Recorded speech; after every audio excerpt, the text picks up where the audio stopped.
Salutations compagnons et compagnonnettes, je suis Bayan Taillefer, forgeron médiéviste, historien à 16 heures. J'ai eu le plaisir de déambuler parmi les allées du festival Montjoie 2022 à Avignon et j'y ai rencontré des troupes généreuses de convivialité et riches d'informations. En voici la présentation succincte.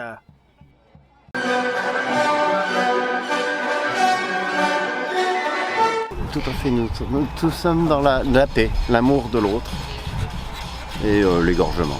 Parce qu'à vous voir comme ça, on ne croirait pas à ces féroces guerriers qui ont déferlé sur l'Europe. De sympathiques marchands, des artisans, des marchands, des explorateurs, des gens curieux, des amoureux, des aventuriers, des amoureux du voyage et de la bonne cuisine. Là on va être emmerdé.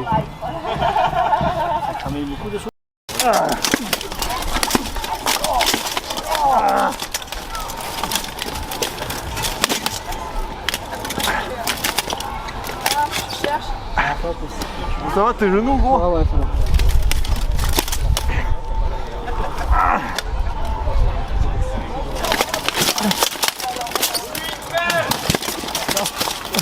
Et les pages, vous avez les servantes, vous avez les écuyers, etc. Donc vraiment, il y a une histoire racontée dans le camp et elle nous permet de faire revivre en fait ce Moyen-Âge. Donc avec la présentation des arts de la table tels qu'on les disposait au Moyen-Âge. Tout à fait, avec un échantillon de ce que vous pourriez trouver sur une table médiévale. D'un point de vue balistique, personnellement, est très mauvais. En fait, c'est plus facile à fabriquer parce que plus l'arc est long, moins il courbe, et plus il est court, plus il courbe. D'accord. Et c'est pour ça d'ailleurs que les records sont toujours détenus par les arcs asiatiques ou les arcs mongols. D'accord. Voilà, ces arcs à double courbure où même les extrémités restent rigides, oui. Ce qui amplifie le phénomène que l'arc soit encore plus court. Et qui fait encore un autre phénomène, c'est que la corde vient frapper les saillies. Alors, gentes dames, que proposez-vous pour ce midi pour votre troupe? Alors, ce midi, on va manger un daguet avec la sauce à la cannelle des seigneurs. Oh, c'est beau, il pleure. Il regrette déjà son acte désespéré. Oui. Oh, c'est beau. Visiter les latrines, c'est pas bien. Les latrines, c'est pas bien. Le viking à l'alarme. Oui. Vive le christianisme. Putain. Donc, on se retrouve face à de la monnaie. Un paysan de Provence. Ce qu'il y a sur ma table, jamais il va le voir. Lui, dans sa vie, il va peut-être voir cette quantité. Le restant, il va le troquer. Il va troquer telle chose pour telle chose, mais il s'arrêtera là. Par contre, qu'est-ce qu'il va pouvoir faire avec ça?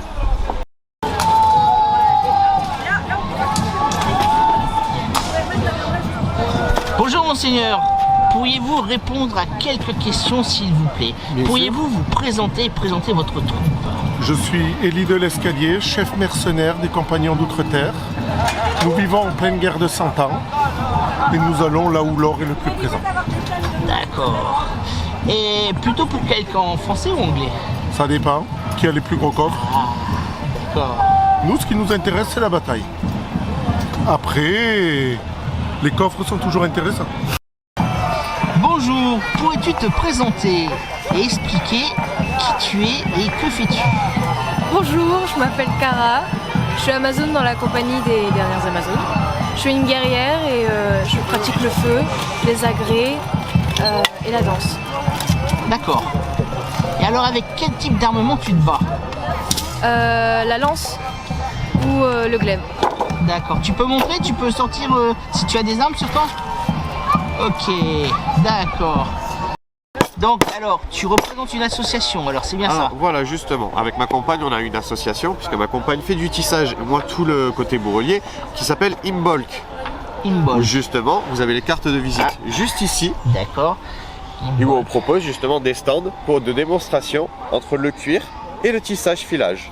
Pour l'histoire du textile. D'accord. Et un site internet, un Facebook pour vous trouver? Pas encore, c'est en création. C'est en création. C'est en début.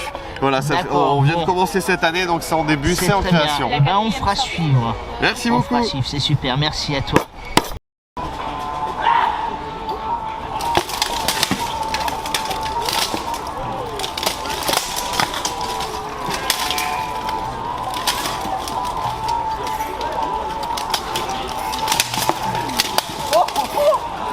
Quel âge exactement? Alors l'association a 13 ans. Nous sommes jumelés là avec l'école chevaleresque qui fait de l'escrime médiévale.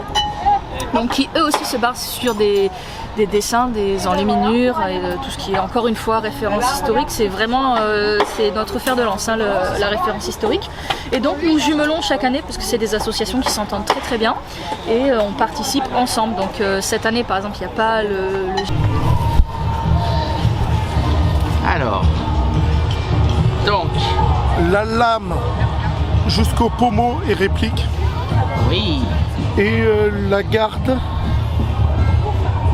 a été faite pour moi par mon forgeron, le Lion d'Or. ah oui, Après en avoir massacré quelques-uns parce qu'il n'arrivait pas à la qualité qu'il voulait. d'accord.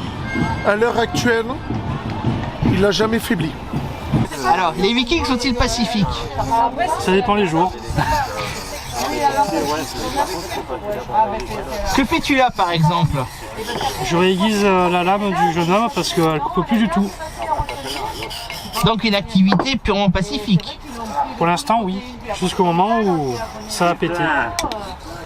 De la joute en lance réelle, de la vraie joute avec les vrais chevaux, pas du spectacle, on parle bien de la vraie joute avec les vraies armures et les vraies lances, pas du lance, pas de balsa, pas de fusible au bout des lances en brut d'un seul bloc. Avec des risques de chute et tout ce que ça implique. Ah bah, avec tout évidemment. Alors quand on parle de risque de chute, il faut bien comprendre que contrairement à ce que tout le monde croit, l'objectif d'une passe de joute, ça n'a jamais été de désarçonner l'adversaire. D'accord. Ça n'a jamais été que uniquement de briser sa lance sur l'adversaire. D'accord. Hein, donc, tout ça, désarçonner l'adversaire, ça c'est pour le Puy du Fou, Hollywood, tout ça, mais c'est Hollywood, pas alors. historique. Voilà, D'accord, c'est pas la réalité historique. Non, ça- Qui nous permettra de racheter du matériel. Donc, regardez comment fonctionnait une pièce. Toutes les pièces étaient frappées de la même manière. C'est un atelier monétaire. Un atelier monétaire, la première des choses importantes, c'était que ce que le roi avait décidé en France, au XIVe siècle, c'est le roi de France qui décide le prix d'argent de chaque monnaie. Bonsoir messire. Messire. Alors, pouvez-vous vous présenter, vous et votre compagnie s'il vous plaît? Alors, nous sommes les compagnons de Guillaume-Pierre, nous venons de Manosque et nous représentons le XIIIe siècle. D'accord. Voilà.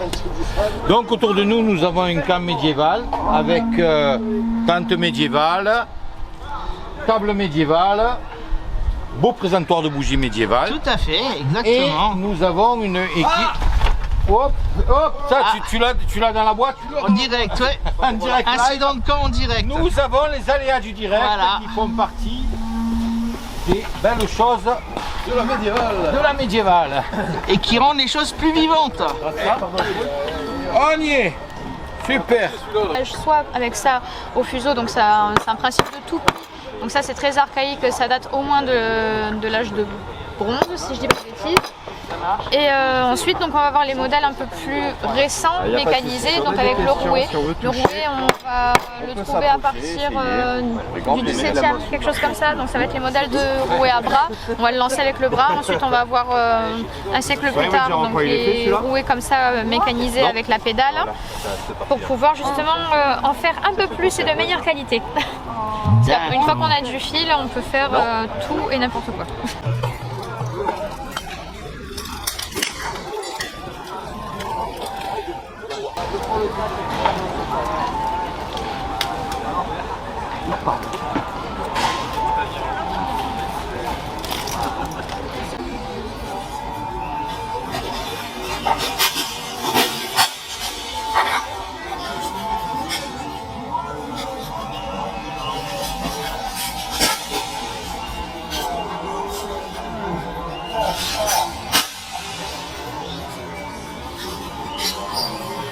Non, Non, mais c'est bon, c'est ça que... Et toi, mon ami, les Vikings sont-ils pacifiques? Ouais, très accueillant. Oh oui. Ouais, c'est ça. Mais ils aiment l'accueil des autres, c'est ça? Non, mais nous, tu peux venir comme moi, tu vois. Tu peux venir là, on est tranquille, on est posé. C'est fabriqué par Arivald, Rudolf Arivald. D'accord. Qui est en Haute-Loire, donc qui est quasiment un local, on peut dire. C'est un des seuls en France qui arrive à produire ce type d'armure. Et à droite, on a une armure ukrainienne, donc c'est un peu d'actualité. D'accord. Voilà, il y a très peu de personnes qui savent, 3 en France à peine, et encore moins à l'étranger. Et alors là, donc, on parle de sur-mesure, c'est ça? Ah, c'est du sur-mesure, évidemment. Quand on parle de joute, on parle de reconstitution, on parle d'historicité, non pas forcément par intérêt plus récent de l'historicité, mais parce que historicité rime avec sécurité, c'est-à-dire qu'il ne faisait rien par hasard. Parmi notre troupe, nous avons un forgeron. Oui. Nous avons un frappeur de monnaie qui est de dos. D'accord, oui. Qui n'est plus de dos. Voilà. Enchanté. Nous avons notre curé. Ah, ça c'est important. Pour la bénédiction. C'est très bien. Pour la salut de vos âmes. Très bien. Je dirais pas. Voilà. Alors nous avons un escuyer. Un escuyer, d'accord, oui, qui a fort belle prestance. D'accord. Nous avons l'art de la table derrière vous. Ok. Avec madame, enchantée. Enchantée. Et qui est responsable de la table, de la nourriture avec Messire Andrea. Voilà, que nous avons là. Super. Manu est responsable, il gère un peu tout ce qui est un peu derrière et tout ça. La logistique alors, on va dire. Ouais, on va dire logistique, ça. Voilà. C'est lui qui s'occupe de tout ce qui va bien, en fait. Voilà. Et là, vous avez Messire Tac, le capitaine de cette fabuleuse troupe.